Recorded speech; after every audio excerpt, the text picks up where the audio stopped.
நிறுவனர் தலைவர் மருத்துவர் ராமதாஸ் மற்றும் அன்புமணி இருவரும் ஒன்றாக இணைந்து சந்தித்து பேச வேண்டும் என்று வலியுறுத்தி மயிலாடுதுறையில் பாமக தொண்டர் ஒருவர் சாகும் வரை உண்ணாவிரத போராட்டம் தொடங்கியுள்ளதாக சாலையோரத்தில் அமர்ந்த நிலையில் போலீசார் அவரை கைது செய்தனர்.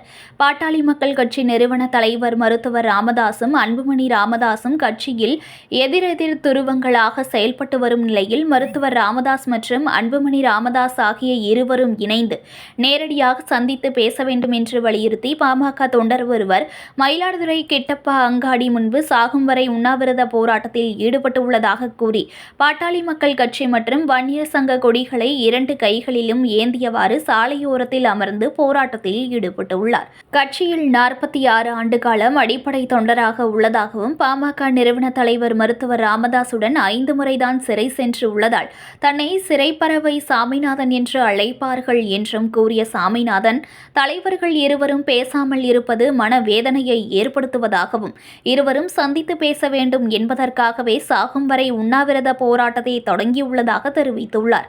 அவரிடம் மயிலாடுதுறை காவல் ஆய்வாளர் சிவக்குமார் பேச்சுவார்த்தை நடத்தி உண்ணாவிரதத்தை கைவிட வலியுறுத்திய நிலையில் அவர் மறுக்கவே கைது செய்வதாக கூறி சாமிநாதனை கைது செய்து போலீசார் அழைத்துச் சென்றனர். இச்சம்பவம் பரபரப்பை ஏற்படுத்தியது.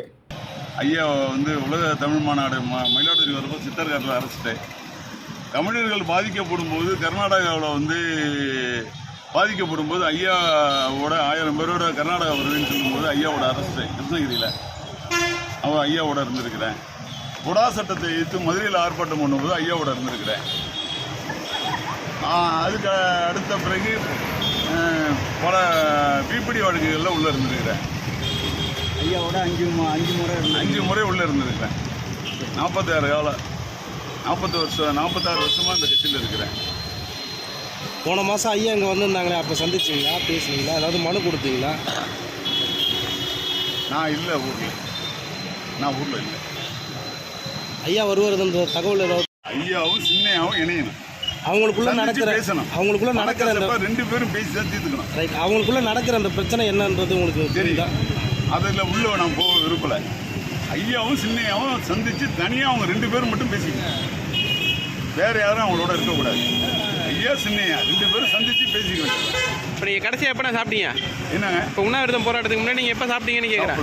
இப்போ உண்ணாவிரதம் தொடர்ந்து இருக்க போகிறீங்களா எப்படி? சாகும்